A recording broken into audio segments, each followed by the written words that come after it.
שלום, השבת, פרשת מצורע, נלמד פירוש נפלא על דרך הרמז של אור החיים הקדוש על עניין המצורע.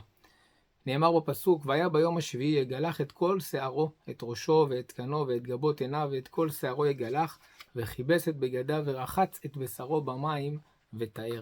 ואור החיים הקדוש בא ואומר על דרך רמז, כל העניין הזה של פרשת מצורע בא מלמד אותנו מסר מאוד גדול, במיוחד שאנחנו בעיצומה של מלחמה, נותן לנו מתכון סודי איך עם ישראל מנצחים. ובדרך רמז תרמוז הפרשה על גלות ישראל. הדרך אומרה בספר הזוהר, כי אומות העולם לישראל הם מבחינת הצרעת, וישלטו בהם לצד הטעם עצמו שיסובב הצרעת. אומר אור החיים הקדוש, מה זה הצרעת? זה אומות העולם. ומפני מה הם מצליחים להיאחז בעם ישראל? זה על פי דברי המדרש, שלא נגאלו ישראל ממצרים, אלא לצד שלא היו בהם בעלי לשון הרע. דכתיב ושאלה אישה מרעותה.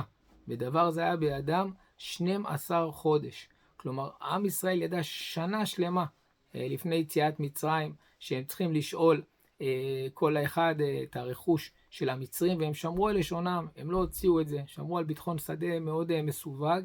ואומר אור החיים, גם אין לך דבר שמרחיק האדם מנקונו כלשון הרע. ולזה אמרה התורה, זאת תהיה תורת המצורע, שהוא עם בני ישראל, שנצטרה בנגעי בני האדם הטמאים, ביום טהרתו, שיתאר לשונו ודרכיו. והובא אל הכהן, כי אדוני ברוך הוא יתקנא בשם כהן. כאמור בזוהר, מכל מקום אומר לנו אור החיים הקדוש, עם ישראל, ברגע שהוא שומר על עצמו מלשון הרע, הוא שומר על אחדות, הוא שומר על פרגון, הוא שומר על חום בין חלקי עם ישראל, ממילא הוא זוכה להשגחה אלוקית, ולכך שהוא מנצח את אותם אויבים, והצרת, אותם אויבים לא נוגעים בו בכלל. וזה גם אנחנו יודעים שבדורו של אחאב, אפילו שהיו עובדים עבודה זרה, אבל כיוון שלא היה בהם דליטוריה, לא היה בהם לשון הרע, היו יוצאים למלחמה ומנצחים. ובאמת בסוף הדרך ככה הוא מביא מהלך היסטורי של הרמז של הדברים הללו, והוא בא ואומר על הסוף של הפסוק שלנו, וכיבס המתאר, הוא אומר זה עם ישראל, את בגדיו הם בגדים הצועים שהיו מלובשים בנשמתו. החטאים באו ולכלכו את הנשמה כמו בגד שמתלכלך, ככה גם החטאים פגעו בעם ישראל, וגילח את בשרו. הוא צריך להוריד את כל החלקים של החומר האחור ורחץ במים. מה זה הרחיצה הזאת? זה בתורה. בא יתאר מחשבותיו, ואחר יבוא אל המחנה. איזה מחנה מדובר? הוא אומר זה מחנה שכינה.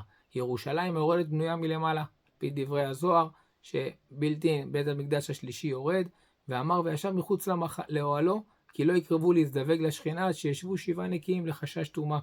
וביום השביעי יהיו ראויים לקבל הערת הקדושה. וזה מה שהוא בא ואומר לנו, שזה הקדושה שעם ישראל זוכה. אבל הכל מתחיל מזה שעם ישראל מתרחק מלשון הרע, משתמש בלשון הטוב, וזוכה לאחדות, ומתוך זה נזכה גם אנו בימים אלו להערה אלוקית כזאת, שנזכה לשכינה, נזכה לחיבור, ונזכה לבשורות טובות. שבת שלום.